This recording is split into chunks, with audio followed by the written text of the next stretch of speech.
We're going to take a first look and a first run in the Topo Athletic Cyclone. It's a shoe releasing February 2021 for $120. So it weighs 7.9 ounces or 225 grams. It can be thought of as a variant of the Zeyphr from 2020, which had an elastomer plate and a considerably heavier upper.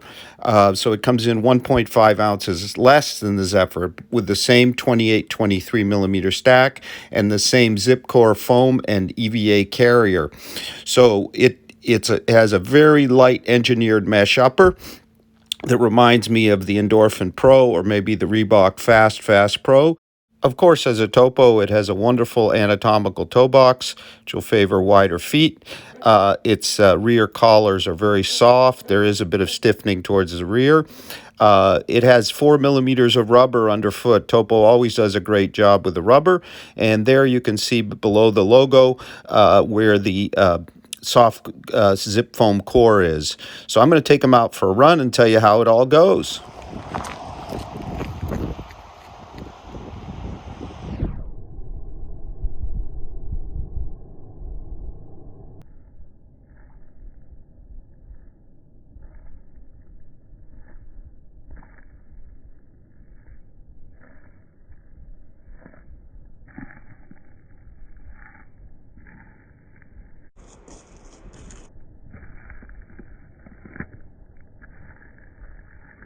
I often end up here at Cable Beach and Genesis Beach down there. The first transatlantic cable came ashore right where I'm pointing. So let's talk about fit. Okay, true to size, no question about it. Of course, wider footed people will be very happy, but I have a relatively narrow foot, and as always, I've yet to see it not work. Topo does a great job securing the forefoot and the midfoot, and here in this lightest upper I think they've ever created, they've done a great job there.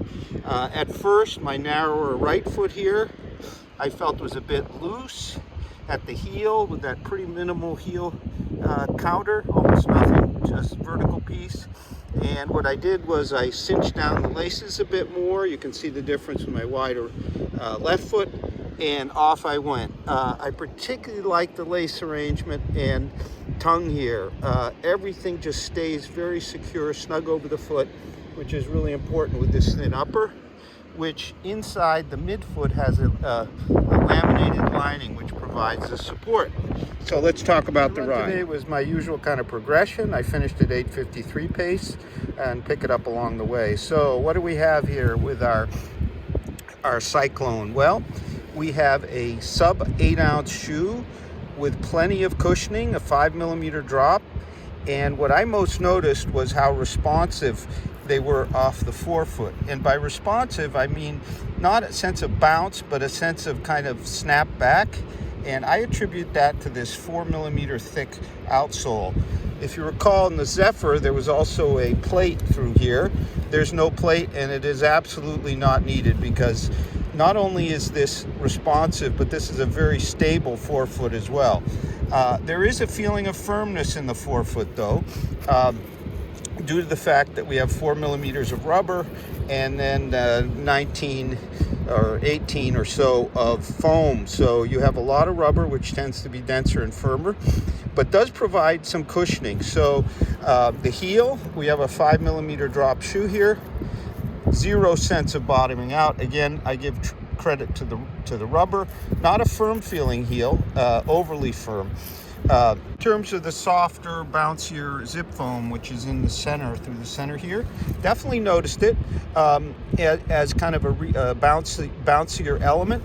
Although I also noticed the outer carrier being firm. So that outer carrier provides the stability, if you will, to the shoe, and the inner core provides kind of the bounce and the rebound. I'd kind of like to see it, maybe the outer core a touch softer to better kind of balance things out with the outsole.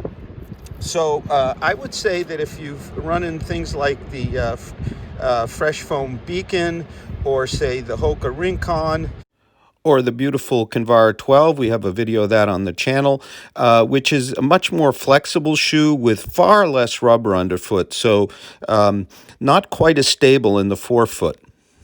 and you missed a bit more snap, if you will, a bit more stability, this is a really good one to look at in that sense. It's not a stability shoe per se, but we know that forefoot rubber and plenty of it and a broad platform as we have here can improve stability up front. What's this shoe good for? Well, for those that like kind of a snappy daily training ride, it is certainly adequate. I wouldn't call it a plush ride. It's well cushioned because overall you got 28, 23, but it's not the plushest or bounciest. It's really kind of a fast feeling ride, particularly noticing that forefoot stability and snap and its firmness, which is not unpleasant, that's for sure.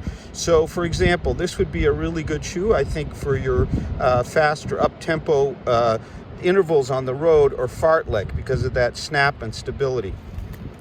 In terms of other shoes, you might say, well, wait a minute, there's no plate.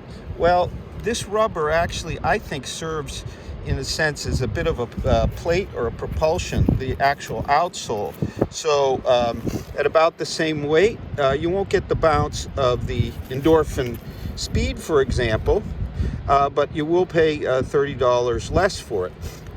And you'll get a shoe that's, I think, race worthy if you like that snappy kind of ride.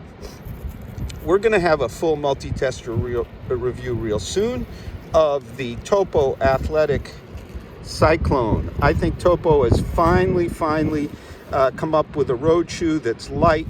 This upper is super comfortable, super secure, that's fast oriented, that has adequate cushion, and doesn't have the wrinkles of an extra propulsion plate.